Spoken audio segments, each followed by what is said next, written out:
Ano ang pinakamalaking pagsisisi mo sa buhay? Yung hindi mo nasabi ang I love you sa tamang pagkakataon. My wife, and I did. I, I'm sorry, Mary. Sana ako na lang. Wala kayo dyan. Akin na to, sir. O yung mas pinili mong maging busy sa trabaho kaysa sa pamilya mo. Austin, sorry ha. Hindi na tayo nakakapag-usap madalas. Masyado kasi naging busy ang daddy sa trabaho these past few weeks eh. Months. Han, ang totoo niyan, Sandali. gusto ko lang naman kasi...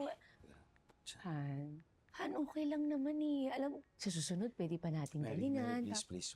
Sa pelikulang Rewind, hindi lang ito basta kwento ng pag-ibig.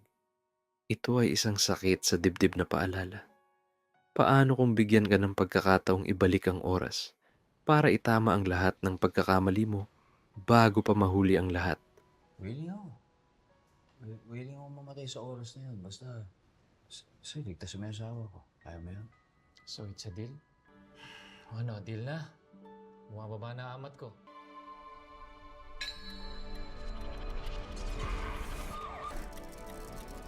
Welcome sa ating movie recap. Ngayon, pag-uusapan natin ang pelikulang nagpaiyak sa buong Pilipinas.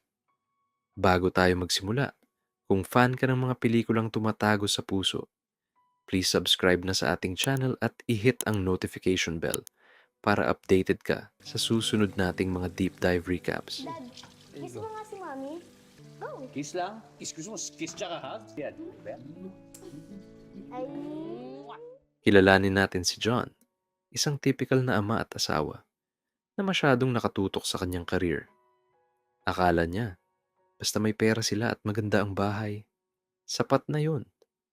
Pero sa kabilang banda, naroon si Mary, ang asawang unti-unti nang nauubos dahil sa kawalan ng atensyon. Dito natin makikita yung realistic na problem ng maraming mag-asawa. Hindi sila nag-aaway dahil sa malaking bagay, kundi dahil sa maliliit na pagkukulang na nag-iipon sa loob ng maraming taon. Wala na, matagal nang patay sa akin yung taong yan. Magmula nung iwan niya kami ng nanay ko. Ang gusto ko lang, magkasundo kayong dalawa. Para saan ba? Para sa anak mo kay Austin. Ayoko na natutulad siya na nakikita niya kung Ano? na hindi ka marunong magpatawad. Ayoko lang na balang araw na pag nagkamali ka, hindi ka rin mapatawad ng anak mo. Pinapakita rito na ang pagmamahal, kailangan ng maintenance. Hindi ito set and forget. Guys, pause muna tayo saglit. Tanungin ko kayo, kung ikaw si John, ano yung isang bagay na babaguhin mo sa relationship mo para hindi umabot sa ganito? I-comment nyo nga sa baba. Gusto ko mabasa ang stories nyo. At habang nagtatype kayo, kung nagugustuhan nyo ang recap na ito, paki-like naman ang video para mas dumami pa ang makapanood. At kung hindi ka pa nakasubscribe, gawin mo na. Malaking tulong ito para sa ating community. Ginagawa mo lang ba ito bilang palusot para hindi tayo makapag-perform? Dumating ang araw na kinatatakutan ng lahat.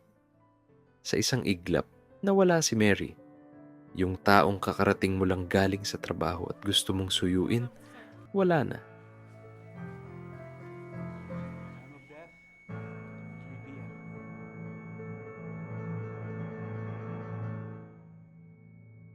Dito pumasok ang element ng fantasy.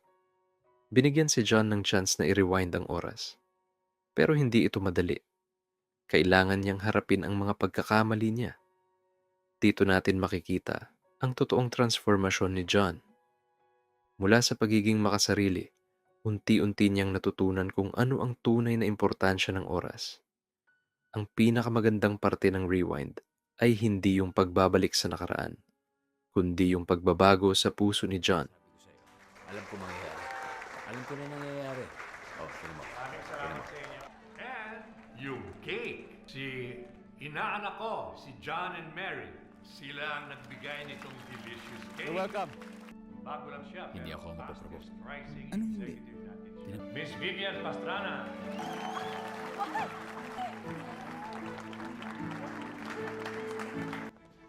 No. John, I don't know how to say this, but I have to admit you surprised me. I always thought na magagalit ka na hindi ka na-promote. I'm honestly impressed. Thank you. No. Hindi, siguro na-realize ko po na alam niyo yun, yung lahat naman tayo, mamamatay tayo balang araw, yung... I'm okay. I'm okay. I think you deserve it. I think you deserve it even more than I do. Basta, Vivian, pag nagkapamilya ka na, lagi mo silang uunahin, ha? Tsaka huwag mo gagawin buhay ang trabaho mo. John. Ow! Ano ba? What's your problem? Isn't this what you want? Isn't this why you're always at my back? Because you're attracted to me? And I don't mean to offend you, pero mahal ko kasi ang asawa ko. Okay? Ganda. Sa'yo na. Yeah, bibigay ko na kay Austin. Pamana ko na sa kanya.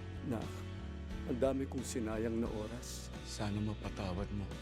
Ayos na yan. Kasi wala na akong panahon magalit. Natatawad na kita. Bakit, Dad? Alam mo yung sinasabi ko sa'yo parate. Sinabi ko sa'yo gusto ko mag-football ka.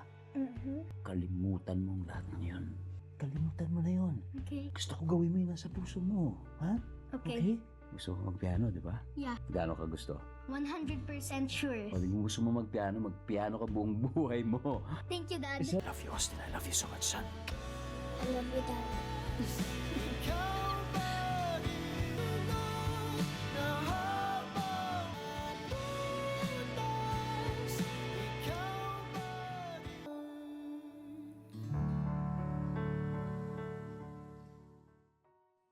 Nakita natin kung paano niya pinahalagahan ang bawat segundo, bawat usapan, at bawat ngiti ni Mary. Kahit alam niyang maaaring hindi pa rin magbago ang destiny, sinubukan pa rin niya. Tinuruan tayo ng pelikula na ang tunay na pagmamahal ay hindi lang tungkol sa pag-iwas sa sakit, kundi tungkol sa paggawa ng bawat sandali na sulit at puno ng pagmamahal. Sa huli, ang rewind ay nagsilbing wake-up call. Minsan, kailangan nating mawalan para ma-realize natin ang halaga ng ating kinakapitan. Hindi man natin maibabalik ang oras sa totoong buhay, meron tayong present. At yun ang pinakamahalagang regalo na pwede nating ibigay sa ating mga mahal sa buhay. Salamat sa panunood ng ating recap para sa Rewind. Ano ang pinaka-favorite na line o eksena nyo sa movie? I-share nyo sa comments. At bago tayo maghiwalay, don't forget to hit the subscribe button and ring the bell. Suportahan natin ang mga ganitong kwento na nagpapaalala sa atin kung paano magmahal ng tama.